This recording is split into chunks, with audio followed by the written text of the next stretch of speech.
आदाब नाजरीन, आप देख रहे हैं रोशन कश्मीर न्यूज और मैं हूं आपकी मेजबान शाह सबरीन। पेश है अभी तक की अहम तरीन खबरें।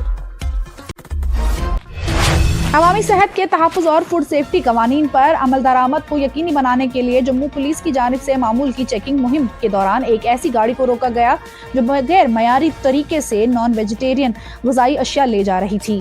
पुलिस हुकाम के मुताबिक मज़कूरा गाड़ी के में गोश्त को बगैर ज़रूरी इंसुलेशन के मुंतकिल किया जा रहा था, जो फूड सेफ्टी के तयशुदा उसूलों के ज़राए खिलाफ वर्जी है। हुकाम ने कहा कि खराब तरीके से काबिल खराबाई ग़िज़ाई अशिया के तरसील अवामी सेहत के लिए संगीन खतरा बन सकती है।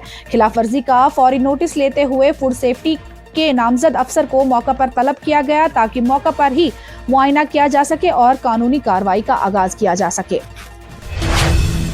मुल्क के वजीर दिफा राजनाथ सिंह ने दहशतगर्दी के बदलते हुए खतरात पर शदीद तशवीश का इजहार करते हुए कहा है कि अब दहशतगर्दी सिर्फ अनपढ़ या निचले तबके तक महदूद नहीं है, बल्कि इसने तालीम याफ्ता और बाअसर तबके में भी अपनी जड़ें मजबूत कर ली हैं, जिसे इन्होंने सफेद पोश दहशतगर्दी का नाम दिया।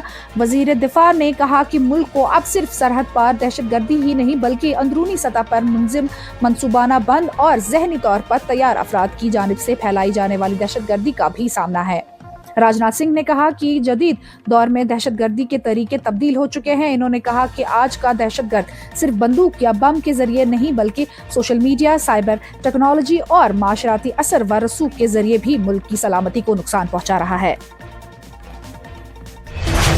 जम्मू कश्मीर और लद्दाख की हाईकोर्ट ने जिला अनंतनाग के सन 2023 के एक कत्ल मुकदमे में नामजद 3 खवातीन मुल्जिमान को जमानत दे दी है। अदालत आलिया ने अपने फैसले में इस बात पर सख्त नाराजगी जाहिर की है कि ट्रायल कोर्ट ने खवातीन जेर हिरासत मुल्जिमान को कानूनी तौर पर दी जाने वाली खसूसी रियायतों पर मुनासिब गौर नहीं किया। अदालती हुक्म में ये कहा गया है कि साबका फौजदारी में खवातीन कैदियों के साथ नरमी बरतने से मुतल्लिक जो दफात मौजूद हैं, इनका इत्तलाक इस केस में नजरअंदाज किया गया है, जो इंसाफ के तकाज़ों के खिलाफ है। हाईकोर्ट ने मजीद कहा है कि खवातीन मुल्जिमान तवील अरसे से अदालती हिरासत में थी, जबकि मुकदमे की समाअत में गैर जरूरी ताखीर भी सामने आई है, जिसके पेश नजर इनकी मुसलसल हिरासत को दुरुस्त नहीं ठहराया जा सकता है।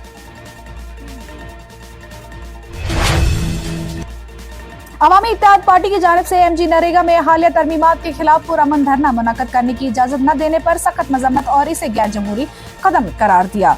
एपी के चीफ तर्जुमान इनामुल नबी ने एमएलए लंगेट शेख खुर्शीद, पार्टी तर्जुमान पीरजादा फिरदौस बाबा और डीडीसी रकन मुजफ्फर डार समेत सीनियर पार्टी रहनुमाओं को नजरबंद पे भी मजम्मत करते हुए कहा कि अवामी मसाइल उठाने वाली आवाजों पर दबाने की कोशिश है। इन्होंने कहा कि एमजी नरेगा में कई तरमीमात दही रोजगार और गरीब तबके को बराह रास्त मुतासिर कर रही हैं। पाकिस्तान की इंसदद दहशतगर्दी के अदालत में जुमा को साबिक वजीर आजम इमरान खान की गिरफ्तारी के बाद 2023 में होने वाले तशद्दुद और फसादात के सिलसिले में 2 अलग अलग मुकदमात में सहाफियों, साबिक फौजी अफसरान और यूट्यूबर समेत 7 मुल्जिमान को उम्र कैद की सजा सुनाई। पाकिस्तान तहरीक इंसाफ के हामियों ने 9 मई 2023 को इमरान खान की गिरफ्तारी के खिलाफ पुरतशद्दुद मुजाहिरे किए, फौजी तंजीबात और दीगर सरकारी इमलाक को आग लगा दी थी और तोड़ फोड़ भी की थी। जम्मू कश्मीर में हिरन, जिसे यहाँ हांगुल कहा जाता है, की तादाद में होशिरबा इजाफा दर्ज किया गया है और अब सरकारी तौर पर इस बात की तस्दीक की गई है कि हांगुलों की तादाद में इजाफा दर्ज किया जा रहा है। वादी के मशहूर हांगुल ब्रीडिंग सेंटर में मौजूद हांगुलों की तादाद 332 तक पहुंच गई है, जो कि महकमा जंगली हयात के मुसलसल कोशिशों का अक्कास है। खबर फैलते ही वादी कश्मीर में माहिरीन माहौलियात और आम लोगों के अंदर जबरदस्त खुशी का माहौल पैदा हो गया है। सब जिला त्राल में जहां हांगुल ब्रीडिंग सेंटर शिकारगाह के मौके पर मौजूद हैं और आम लोगों ने जबरदस्त खुशी का इजहार किया है। भारतीय क्रिकेट कंट्रोल बोर्ड यानी बीसीसीआई बांग्लादेश के फास्ट बॉलर मुस्तफिजुर रहमान को टीम से हटाने का फैसला ले चुके हैं। इस बात की तस्दीक बीसीसीआई के सेक्रेटरी देवजीत ने मीडिया से बात करते हुए की। देवजीत का कहना है कि बोर्ड ने टीम मैनेजमेंट को वाज़ेह हिदायत दी है कि मौजूदा हालात को मद्देनजर रखते हुए मुस्तफिजुर रहमान को आइंदा मैचों के लिए टीम से अलग रखा जाए। उन्होंने कहा कि ये फैसला क्रिकेट के ज़ाब्तों और बाहिमी मुआहदों के तहत लिया गया है। BCCI सेक्रेटरी के मुताबिक मुस्तफिजुल रहमान की शमूलियत से मुतालिक कुछ तकनीकी और इंतजामी अमूर सामने आए थे जिनकी वजह से बोर्ड को ये कदम उठाना पड़ा है। ताहम इन्होंने ये वाज़िया किया है कि ये फैसला जाती बुनियाद पर नहीं बल्कि क्रिकेट की असूलों और टीम की बेहतरी को देखते हुए लिया गया है।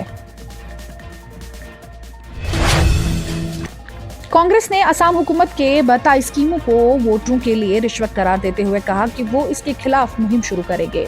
असम असेंबली इलेक्शन 2026 में बिहार जैसी स्कीमों से इंतखाबात के मुतासिर होने का खदशा है, जहां लाखों खवातीन को असेंबली इंतखाबात से पहले और इसके दौरान तकरीबन 10,000 रुपए दिए गए, जिससे अपोजिशन को बड़ा नुकसान हुआ।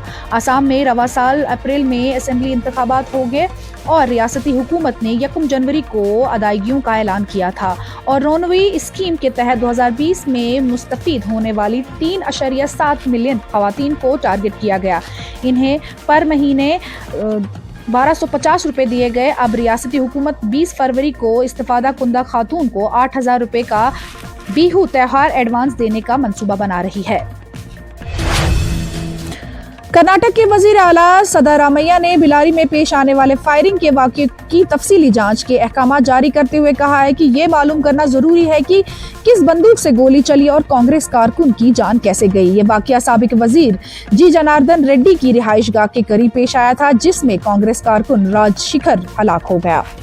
बरधान सोधा में सहाफियों से बात करते हुए वजीर आला ने कहा है कि असल सवाल ये है कि गोली कहां से आई थी।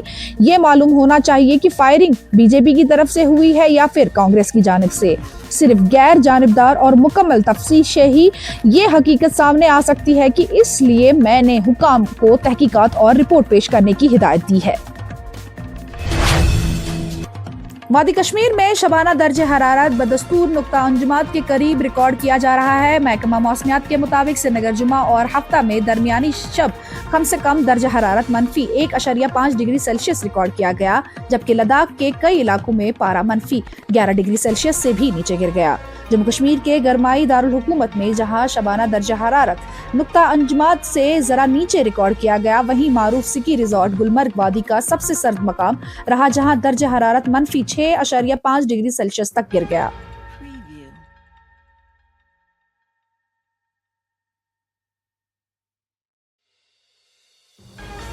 Preview.